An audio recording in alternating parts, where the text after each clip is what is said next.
Hey everybody, Dirili here. Thank you for joining me for another episode of Office Lovers. Along Sadayoshi Saijo's route, we are on Chapter 7, Connected Feelings. And now that we've dealt with Moroi, hopefully he's done licking his wounds soon and we can actually start getting together here. Man up and get together with me. Quit pining after your lost friend. Quit neglecting your girlfriend. You just got me, you can't let me go now. You're gonna regret it again. Alright, well, let's see if he actually starts making a move again or not. You can just sit back, relax, and let me read you a story. Staying late to work overtime happened quite often for the next several days. With the second prototype arriving ahead of schedule, we were able to catch up a bit. Since Mr. Kaido helped out with the production line, it left us with just a little more to do, which I don't quite understand. Good morning. Good morning. Hey, you got circles under your eyes. Shouldn't you care about that as a woman? It's fine. I've been having so much fun at work that sleeping seems like a chore. You want to try sleeping with me then? Ah, sounds like he is getting back on the horse. Huh? What do you think you're saying? Our eyes met and we laughed together. It was finally back to normal. No, it's too early to celebrate. What? Oh, nothing. Was I talking to myself? He was looking at me funny, so I had to leave before he asked more questions. We weren't in the clear just yet. There was still one more problem to deal with. The whole ordeal with Moroi. It's still not done? Rather, how they couldn't see eye to eye. I know Mr. Saijo was upset at the whole matter, and there was nothing I could do about it. I just didn't want to see him make that face anymore. I need to finish up this work, though. I have to concentrate on the problems I could solve right now. Work was going smoothly, and it was just a little bit farther to go. Yeah. I headed back to my desk full of vigor. I went to open a file I worked hard on all day yesterday. But it wasn't there. I had put it right there. But it was nowhere to be found. Is Moroi striking again? I searched all over on my computer, which only further validated that it was missing. Not again. Had Moroi hacked my computer again? It wasn't good to always throw suspicion onto him, but there was good reason to. I better tell Mr. Saijo. I ran over to talk with him about the missing marketing file. Mr. Saijo! What? My files are missing again. This time it's stuff to do with the marketing. He was at a loss for words for a moment. His face turned grim. It's got to be Moroi again. I don't want to think that, but I agree. I know you worked hard on it. I'm sorry. Don't apologize, it's not your fault. Or is it? I won't have time to redo it. There just isn't enough time. But I thought of something we can do, and I need your help for it. Let me guess. You want to improvise the marketing explanation? Yes, we've done it many times, at least before getting assigned to this project. It was a presentation where we supported each other and explained at the same time. Useful for when lacking presentation materials so that it didn't seem like we came unprepared. He thought to himself for a moment before looking back up at me. Fine. We'll need to scrape together some slides to go on the screen though. After that, we can talk about how we want to improvise. It's been a while, so I'm a little worried if we can pull it off, though. It'll be fine. It's us. We're a perfect team. Of course we are!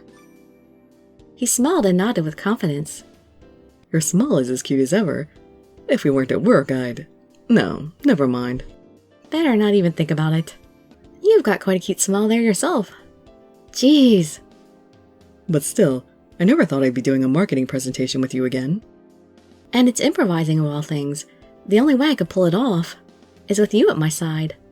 I smiled at him, but he grabbed my wrist and pulled me close. Were it anyone else, I'd spank you. What? You better not spank someone else. Hey, cut it out. I'm being serious. An invigorating smile spread across his face. I loved seeing it, but never told him that. Come on, let's get to work. We can do it. Yeah.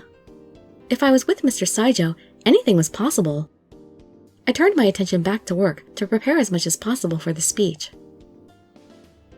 Several days later, it was finally time for the presentation. Looks like the day is finally here. Yeah. We both stood there, looking up at the building where we were going to give the marketing speech. Mr. Saijo had done his best to piece together some slides for the presentation. All that was left was for us to pull off the explanation. If we could, It would be a huge piece in the success of our project. I feel so nervous. Don't worry. I'll help you out. Relax. Take a deep breath. I looked at Mr. Saijo to see he wore the same smile as always. Seeing it calmed me down. All right. His smile gave me strength and confidence. We walked into the building together. A few days after that came the project meeting with everyone present. And that concludes our presentation. Everyone focused their eyes at Mr. Otori. You two were the last ones done. But it was very impressive. Thank you. Thank you so much. You did a good job, you two. Good work. Stop. We don't even have a product yet.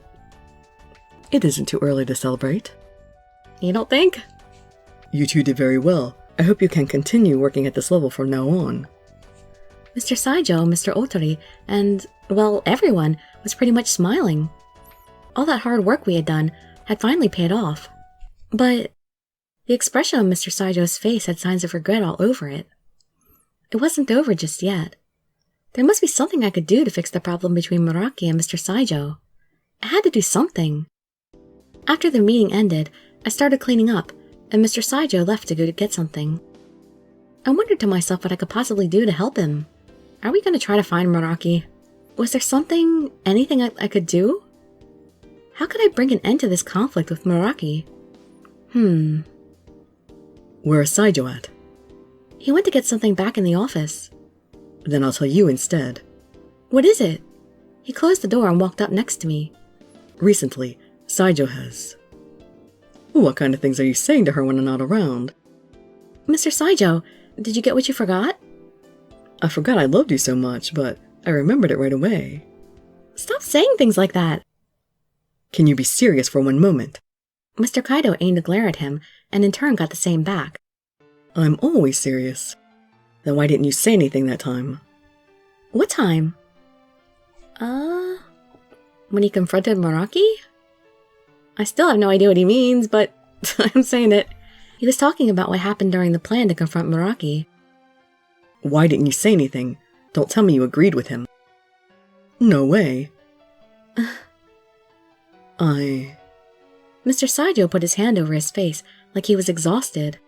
He must be so troubled to have to deal with all of this. Mr. Saijo wants to believe that Muraki isn't as bad as it seems. No, that's not it. I could care less what happens to him. You're lying. She's right. Just tell him how you feel. That's all I wanted to say. Kaido. He left the room immediately, showing that was really all he came for. How many times have I told you that I wanted to be there for you? Won't you let me help? He took my hand in his and guided it towards his face, then onto his own forehead. Then... Be my strength. I will. That night, I promised Mr. Saijo that I would go home with him to execute our plan. The previous plan had been thought up by Mr. Kaido and Mr. Saijo. This time, it would be Mr. Saijo and my plan. So after work, I typed up a letter on my text editor on my computer. I wrote up the letter that Mr. Saijo and I came up with together.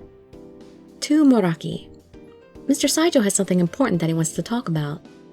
He would surely find the file and read it. He has to. I continued typing up the letter. Done! When I was all finished, I saved the file and left without turning off the computer. It was Mr. Saijo's idea that Muraki would still be watching my computer. I thought so too. When he read the letter, I left. Muraki would come for sure. Together with Mr. Saijo, I headed toward the meeting place to wait. I wonder if he'll really come. He will, I know it. I was brimming with confidence. I knew he would come because... Saijo? He responded to Muraki before I knew what was going on. Muraki, you came, I see. Muraki cast a scornful look of contempt at Mr. Saijo. You got some nerve calling me out here. Did you want to get beat up that badly? I didn't come here to fight.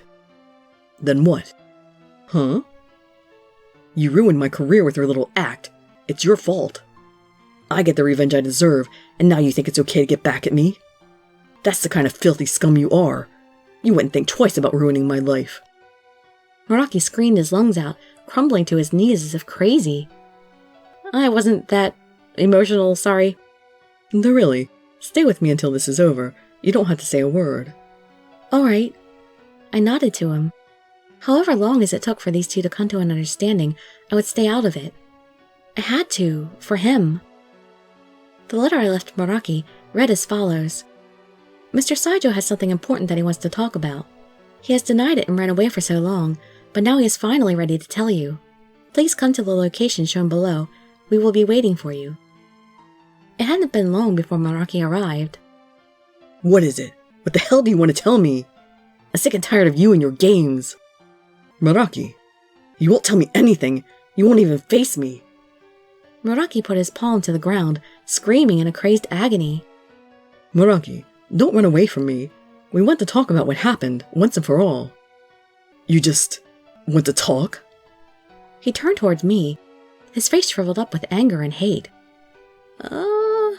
I believe in Mr. Saijo. I had to believe in Mr. Saijo. He could figure out a way to reason with Moroi. They used to be good partners. There had to be a way for them to talk it through. That was what we came all this way to do in the first place. Unable to watch Moroi grovel on the ground any longer, Mr. Saijo offered him his hand. Don't touch me! I don't need your sympathy! Sympathy? That's not why I'm here. I need to talk to you. I've had enough of your little charade. Stop acting like you're some sort of saint. Charade? His eyes opened wide with surprise. Mr. Saijo looked surprised and angry all at once. I wanted to run in and comfort him, but I resisted the effort. I couldn't step in yet. What do I need to say to make you believe this isn't an act? There you are. There's your real face. I was wondering where you were hiding it. The only reason I stood out at work was because I could hide my emotions and you couldn't. How about the fact that you knew of my mistake and you didn't even say anything about it? It's sad that you think I would stoop so low. Besides, it was you who ran off without me. Why didn't you bring me? We promised to go together. I have a damn good reason to be angry. Do you have any idea how much I wanted to be with you to make that deal? You can't even understand the first thing about how it feels to be inferior to everybody. I'm sick of hearing that. You're right, I don't understand, but that's why I'm asking. When a star employee like you asks, it sounds like an insult. Would a star employee really need to hide his emotions? Catching their breath, they continued to stare at each other as the night drew on. It seemed like Mr. Saijo had completely transformed into another person. Seeing his face so scrunched up in anger, I almost forgot to breathe. I can't believe you. No sooner did you gain some favor than you ran away from me. I never intended for it to turn out this way, and unlike you, I know how to suck up to my boss. How pathetic. Don't you have any pride? Sucking up a little bit hasn't ever hurt anyone. Pride is about improving your presentation, no matter how many times your boss says to fix it. It's about staying late to look things up and trying so hard that you sweat blood. It's your fault for saying something is my fault. It's that I made the mistake of trying so hard for our sakes that I found out your mistake accidentally. What happened after that was never my intention. So you're wrong, Moroi. Take back what you said because you're wrong. You're not inferior to anybody. You're the best partner I ever had. Hey, what about me? Sorry, it's not my time, but still. No, I will not let you say that. Everything I did was to help you, even if you don't think it. That's all I've got to say. He lowered his head, turned around and walked away. Mr. Saijo! Seeing him suddenly leave, I hurried to his side as a small voice came from behind. Moroi was talking with his back faced to us. I'll never forget what you did to me. But maybe someday we can work together again. Bye, and thanks. Emotions welled up inside me, and tears formed in my eyes. Mr. Saijo looked ready to cry too. I gently touched his hand with mine. As soon as they touched, he yanked me towards him and squeezed me tight. It's all better now, right? Yeah, thanks to you. No, it's because you two were honest to each other in the end. I didn't do anything. He nodded and rested his head on my shoulder. I was so relieved that it all worked out. The next day, I was so busy that I didn't really have a chance to talk to Mr. Saijo. After hours, I noticed a mail in my inbox marked as important. It was from Moroi. I looked up at Mr. Saijo, who had come to my desk and saw my screen. I'll open it. Yeah. It read, "From now on, I will not do any hacking or cause problems for the company. I will also quit doing surveillance in the office. To prevent any further rumors, I will take certain precautions, so you don't need to worry. Yesterday I was able to see Mr. Saijo for what he is. It was a valuable experience for me. It made me think about changing who I am. Saijo, I look forward to working together again, as partners." Araki. His words were so touching. I'm so glad he was finally able to trust Mr. Saijo. A simple misunderstanding tore apart their friendship. But now, everything was settled and returning to how it once was. "I know women tend to cry often, but you do it way too much." I never do when watching movies or dramas. I don't know, it's so moving. Aren't you glad, Mr. Saijo? I grabbed his sleeve and swung his arm back and forth. "Look." There's more in the mail? P.S. The first batch just arrived. Come to the first floor.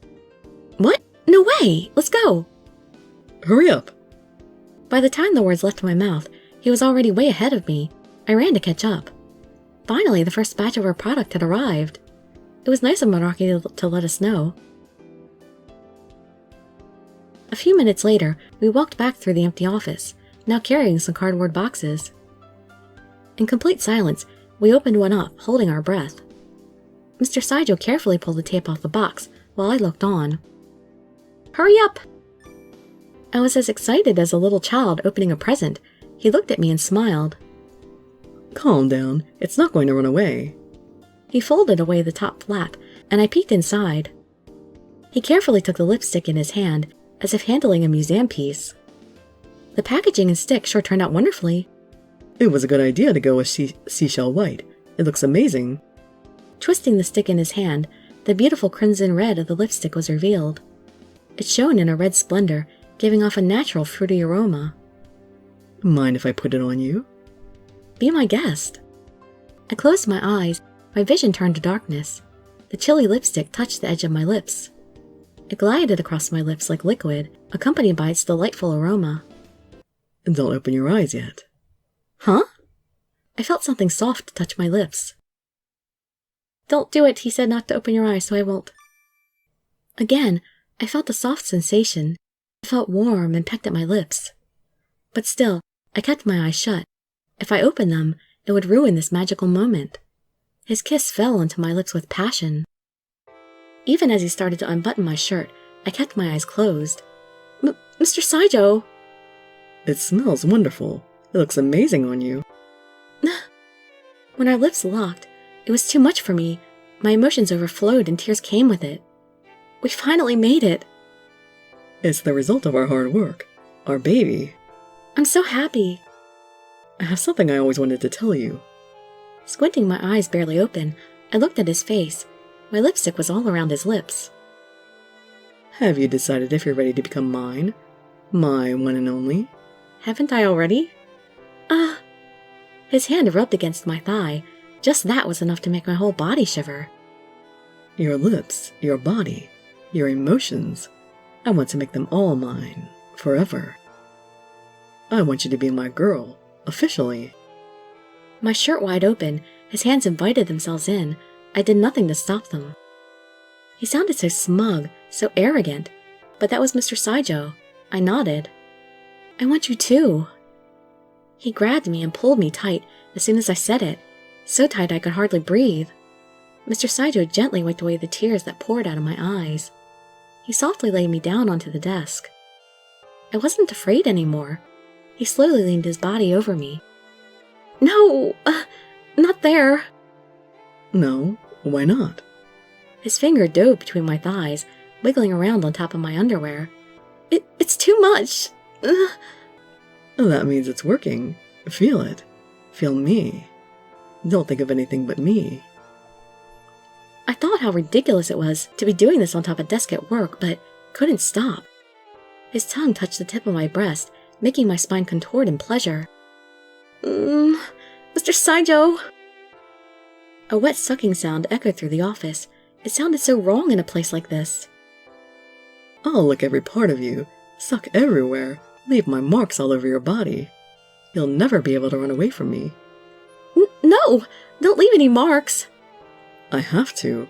I have to let everyone know that you're mine. He kissed me all over, on my neck, collar, chest, belly, everywhere imaginable. His lips sucked with intensity, leaving a kiss mark at every location.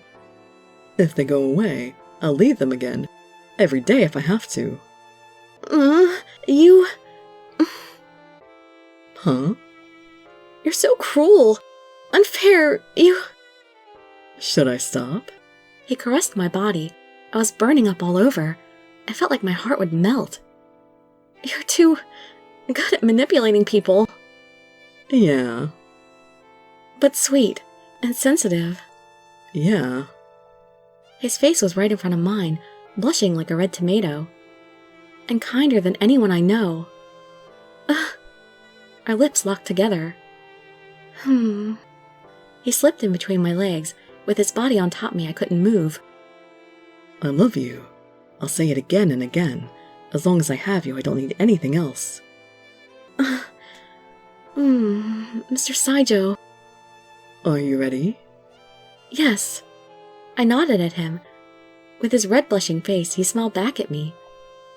How I wished for this night to never end. I prayed over and over for it to last forever, snuggled within his arms. That actually kind of felt like the end to me. It felt like the end to the story. Okay, but we still got chapter 8. And I guess the two endings are their own chapters? I don't know, I haven't been through it, but there's a good end and a bad end, I think, so... I guess it works the way the Menoyoshi Water worked, so... I'll get the 100% good ending, and then I'll just start from the chapters with no favor and get the bad ending, I guess? We'll cross that bridge when we come to it. So, tune in for the next episode, which will be episode 8. And then we'll split off and see what's the deal with endings. I hope to see you there or in some of my other videos. And I'd be so grateful for any comments, subscriptions, or shares with your friends to show some support. Thank you so much for joining me, and I wish you all health, happiness, and safety. Dirili signing out. Bye-bye, everybody.